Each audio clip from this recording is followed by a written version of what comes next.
Welcome back to Green Pixel AI YouTube channel. We have got a really intense one for you today. Mm.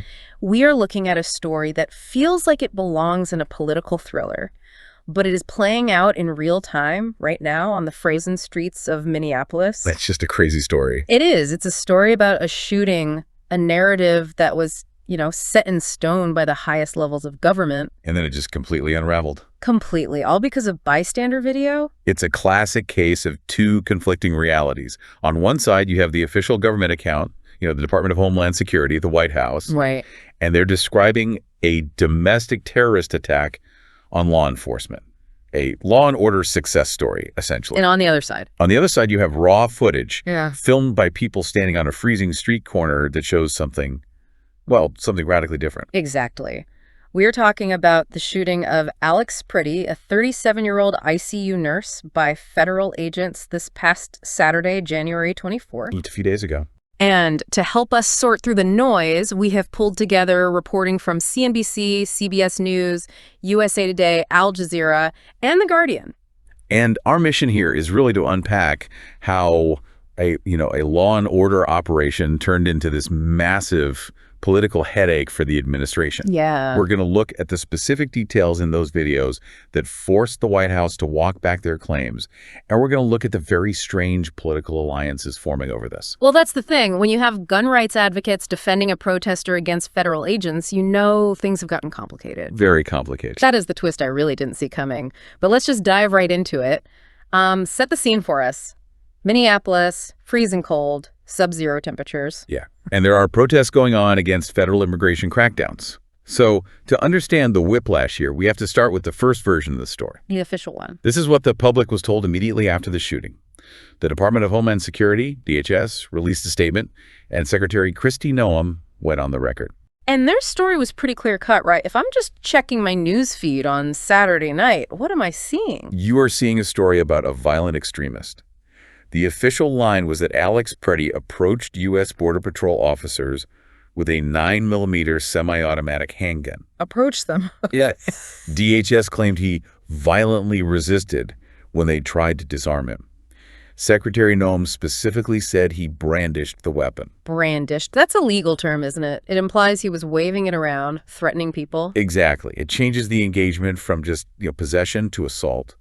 And the rhetoric didn't stop there. It got heated fast. So who else is talking? Stephen Miller, the White House Deputy Chief of Staff. He went on social media almost immediately and called Pretti a would-be assassin and a domestic terrorist. Oh, assassin. He said Pretti tried to murder federal law enforcement. Then you had the Border Patrol commander, a guy named Greg Bovino, saying Pretti wanted to massacre law enforcement. A massacre. So if you're just reading the press releases on Saturday, you're thinking, this guy went in there guns blazing, a total maniac. Precisely. That was the picture being painted. And one more detail. From that official account, DHS stated that after the shooting, medics immediately rendered aid.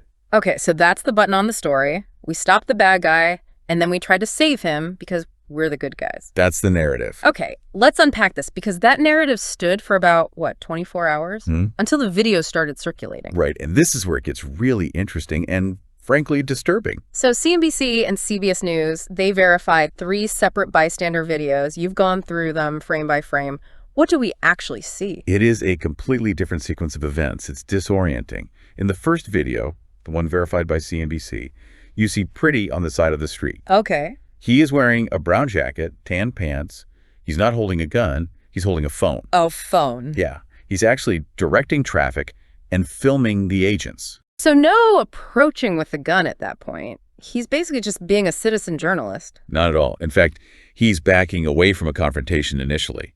But then the situation escalates. In the second video, you see a federal agent in tactical gear shove a woman. A woman? Yeah, she's wearing a cream jacket. He shoves her right into a snowbank. Just shoves her? Was she attacking him, or? From the video, it looks like she was just standing there. He shoved her hard enough that she goes down.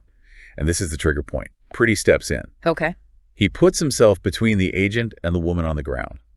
He isn't reaching for a weapon. He's trying to help her up. And that's when it happens. That is when the agent starts spraying him in the face with a chemical irritant. Okay, so he's blinded, or at least incapacitated by the spray. I mean, anyone who has been near that stuff. Oh, he shuts you down completely. Right. So he turns away, he's covering his face. Yeah. And then at least 6 agents tackle him. They drag him to the ground. 6 of them. And here is the most critical detail that CBS and CNBC's analysis picked up. This is the part that contradicts the defensive fire claim directly. Walk me through it. While Pretti is pinned on the ground by multiple agents, I mean, he's buried under a scrum of tactical gear, you see an agent reach into Pretti's waist. Right. That agent removes a weapon. Yeah. The agent then stands up and walks away from the pile, holding the gun. Wait, hold on. So the gun is removed from Pretti. And it led to some major fallout within the administration itself. In the aftermath, the official story just seemed to fracture. Commander Bovino was out there claiming Pretti wanted to massacre agents. The Homeland Security Secretary, Christine Noem, went even further, calling Pretti a domestic terrorist. But then the White House almost immediately backed away from that label, which is a pretty clear sign of some deep frustration and disagreement happening behind the scenes. The response was fast. First, Bovino gets sidelined, sent back to California. Then President Trump sends in the border czar, Tom Homan, to take over command. And this move prompted the Minneapolis mayor, Jacob Frey, to get on the phone directly with the president. And here's what Mayor Frey had to say about that call. He said his main demand was crystal clear. Operation Metro Surge needs to end. And, according to the mayor, the president actually agreed that the situation as it was just couldn't go on. That's a pretty big shift, and it seems to have been driven by that local pressure.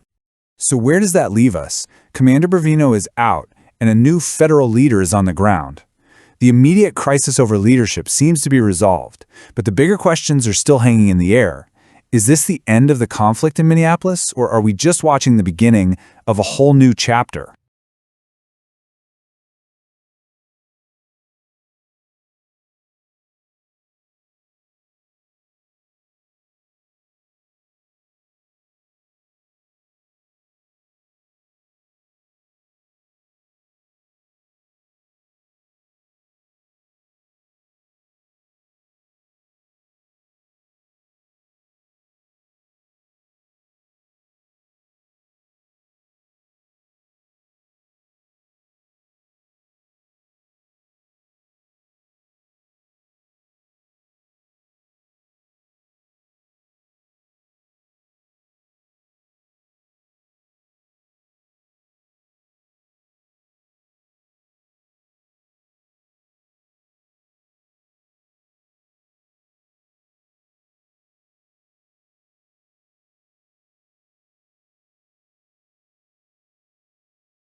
I mean, just look at this timeline.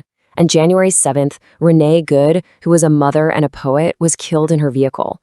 Then, only 17 days later, Alex Pretti, an ICU nurse, was also killed. 2 deaths in under 3 weeks. You can imagine the public outcry was immediate, with people demanding that all federal forces get out of Minnesota. Okay, so with the city in total turmoil, how did Washington respond? Well, the answer came straight from the top. And the response was fast, really fast. Just 2 days after Alex Pretti's death, President Trump announced he was sending in his border czar, a man named Tom Homan, to take direct command of every federal operation in the city. Now, in his announcement, the president really framed Homan's deployment as a move to stabilize things. But the choice of words here, tough but fair, and the fact that Homan was going to report directly to the president, that signals just how seriously the federal government was taking this situation. So this brings up the huge question, right?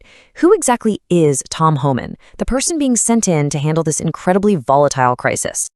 You know, the title, Border Czar, isn't just a nickname. It's an actual designation for the person in charge of what our sources call the largest mass deportation operation in U.S. history. So that's the job description of the man being sent to Minneapolis. And Homan's profile is, well, it's a bit of a strange contrast. On one hand, he's a career law enforcement officer, but on the other, he has absolutely zero operational history in Minnesota. And yet, the president added this kind of personal note saying Homan knows and likes many of the people there. But you know, this deployment isn't just about law enforcement. To really understand the full picture, you have to look at the political narrative that was being built around all these events. President Trump didn't just talk about the shootings. He connected the protests in Minneapolis to this single, absolutely staggering number, $20 billion. So where in the world does a number like that come from? Well, according to the president's statements, it's tied to allegations of massive welfare fraud happening within the state of Minnesota. And here's where he makes the direct link. In a post on Truth Social, the president explicitly claimed this alleged $20 billion fraud was, quote, at least partially responsible for the violent organized protests. So he was tying the demonstrations in the streets directly to financial crime. And the president's statements didn't just stop at these broad allegations of fraud. They also zeroed in on a specific Minnesota politician, Congresswoman Ilhan Omar. In that same social media post, he broadened his accusations even more, claiming that both the DOJ and Congress were investigating the Congresswoman and really questioning how she had acquired her reported wealth. So let's just recap. You've got a city in protest, a federal czar sent to take command, and this whole political narrative tying everything to fraud and corruption. What does this all lead to? And this is the critical question we're left with. When you send a man whose entire job is defined by mass deportation into a city that is protesting fatal encounters with immigration agents, what happens next? The future of federal enforcement in Minnesota is now a very open and a very, very tense question. What happens when the border comes to the city? Thank you for watching Green Pixel AI YouTube channel. If you like, please subscribe and press the bell icon.